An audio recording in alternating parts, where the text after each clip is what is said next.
அண்மைச் செய்தி. போலீசாரால் சுட்டு பிடிக்கப்பட்ட ரவுடி சீர்காழி சத்யாவிடம் இருந்து துப்பாக்கியானது பறிமுதல் செய்யப்பட்டிருக்கிறது. 5 தோட்டாக்களுடன் துப்பாக்கியை போலீசார் பறிமுதல் செய்திருக்கின்றனர். கூடுதல் விவரங்களோடு இணைகிறார் எமது செய்தியாளர் சசிதரன். சசிதரன், வணக்கம். இது குறித்தான முழு விவரங்களை சொல்லுங்க.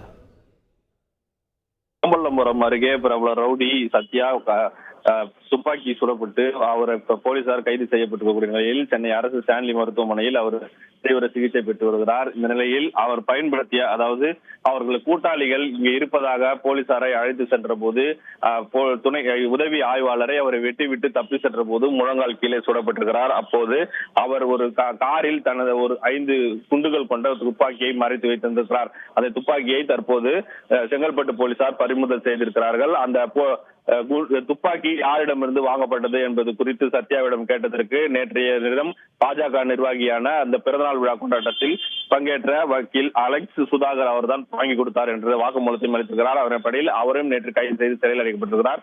அலெக்ஸ் எங்கிருந்து இந்த துப்பாக்கியை அவருக்கு வாங்கி கொடுத்தார் அது என்பது குறித்து போலீசார் தற்போது தீவிர விசாரணை மேற்கொண்டு வருகிறார்கள். இந்த துப்பாக்கி அவர் கையில் வைத்திருந்தால் தற்போது அவர் ஆயுத தடை சட்டமும் அவர் மீது பாய்ந்திருக்கிறது. இது குறித்து செங்கல்பட்டு மாவட்ட போலீசார் தீவிர விசாரணை மேற்கொண்டு வருகிறார்கள்.